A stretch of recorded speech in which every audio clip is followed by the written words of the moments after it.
மேச ராசிக்கு அயன சயன போகத்தில் இருந்தார். யார்? ராகு. என்னங்க ஒன்றுமே கொடுக்க இல்லைங்க, படுக்கறை பக்கத்தில் இருந்தாருங்க. படுக்கறையில் இருந்தார் அப்படின்னா படுக்கும் இடத்துல இருந்தார். படுக்கும் இடத்துல பல் இருந்தால் எப்படி இருக்கும்? குத்திக்கிட்டே இருக்கும். தூங்க முடியுமா? இதுதான் இந்த நாள் இத்தனை நாள் நடந்தது. அதாவது ராகு வந்து பல்லுங்க குத்திக்கிட்டே இருக்கும் படுக்கை அறையில். அப்போ உடம்பு ஒரு சின்ன ஒரு ஊசி குத்திக்கிட்டே இருக்கும்போது எவ்வளோ தூக்கம் இருந்தாலும் எவ்வளவு களைப்பு இருந்தாலும் ஜெயிக்கவே முடியாது, தூக்கவே முடியாது.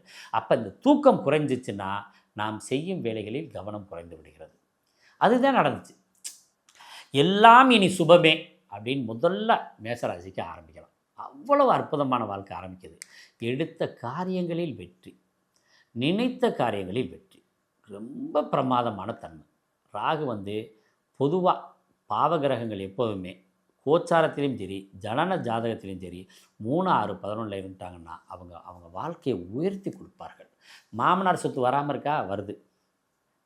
மனைவி வந்து உங்களுக்கு பணம் நிறைய வச்சுருப்பாங்க, மனைவி கொடுக்க மாட்டேன்ட்டாங்க, அதெல்லாம் இப்போ வருது.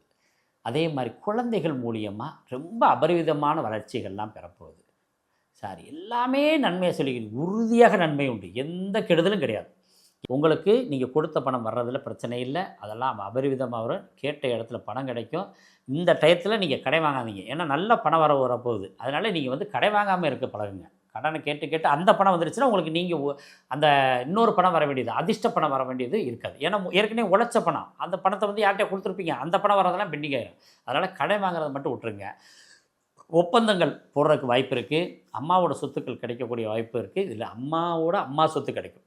மேசராசியை பொறுத்தளவுக்கு அப்பா சொத்துக்கள் நிறைய விரயம் ஆகும். அம்மாவோட அம்மா சொத்துக்கள்லாம் கிடைக்கக்கூடிய வாய்ப்புகள், அதில் ஒன்றும் பிரச்சனை இல்லை. அதே சமயத்தில் வீடு கட்டின வீட்டில் ஒரு சின்ன ப்ராப்ளம் இருக்குது, அதை மட்டும் நீங்கள் கவனம் பண்ணிக்கங்க. அடுத்தது வழக்குகளில் இருக்கிறவங்களுக்கு உறுதியாக வழக்கு வெற்றி பெறும். எத்தனை பெரிய கேஸாக இருக்கட்டும், நீங்கள் இந்த வருடம் 18 மாதத்துக்குள்ளே நீங்கள் ஜெயிப்பீங்க. இதில் ராகு உள்ளே வந்தோடனே கட்டாயம் ஜெயிக்கக்கூடிய வாய்ப்பு இருக்குது. நீங்கள் செய்ய வேண்டிய விஷயம், அரசியல் சார்ந்த விஷயத்தில் ஈடுபட வேண்டாம்.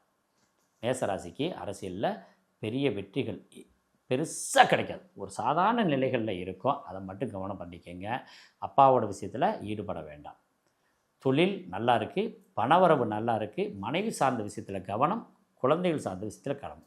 குழந்தைகளுக்கு படிப்பு எப்படி இருக்குது அப்படின்னு பார்த்தீங்கன்னா, புத்திசாலி குழந்தைகள் தான், படிப்பு திசை மாறும்.